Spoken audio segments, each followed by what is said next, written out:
When you mention Kerrie Orozco, nearly everybody in Omaha knows the name. Her death shook the city and also united it. The Omaha police officer was killed in the line of duty nearly 1 year ago. Tonight, as the anniversary of her death approaches, we take a look at how she inspired our community to carry on. Never forgotten, with deepest sympathy. Cards upon cards addressed to the Omaha Police Department. The scribbles of a child, the heartfelt words of officers across the nation who understand the grief firsthand. In each letter, a name, a bond.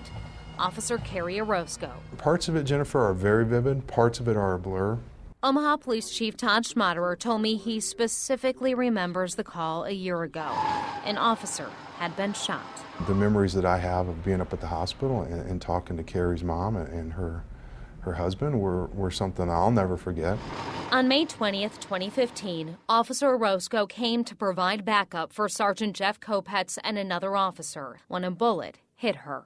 Everything reminds you of the event. It might be the death of someone. It might be the movement that I make on a typical operation that reminds me of moving that day. Sgt Pats is the man who killed Officer Orozco's killer. He says known gang member Marcus Wheeler was shooting at him, that Wheeler's bullet was likely intended for him. There's always going to be that little bit of guilt that if I could have handled the problem earlier, she wouldn't have had to been over there to help me.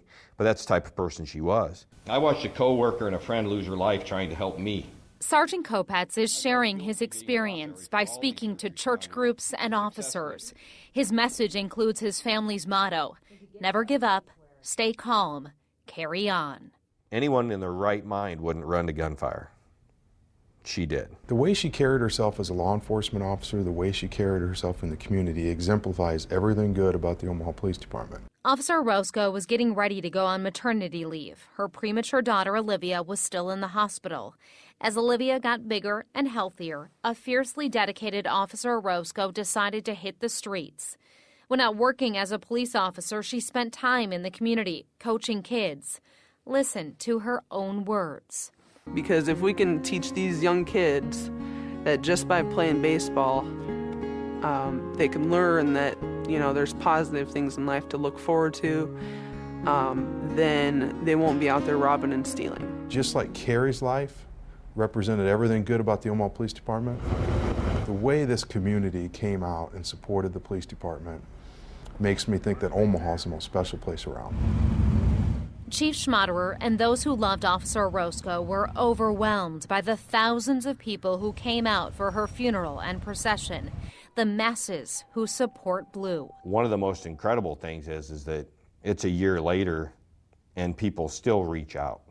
I had a lady come up to me on a call this morning thanking me for my service. That didn't necessarily happen before May 20th of last year. We can all together make a difference. So many people hope to make the world a better place. How is that measured? By the work they do, the family they love, the people they touch. It would seem by every definition, Kerrie Orozco left her mark.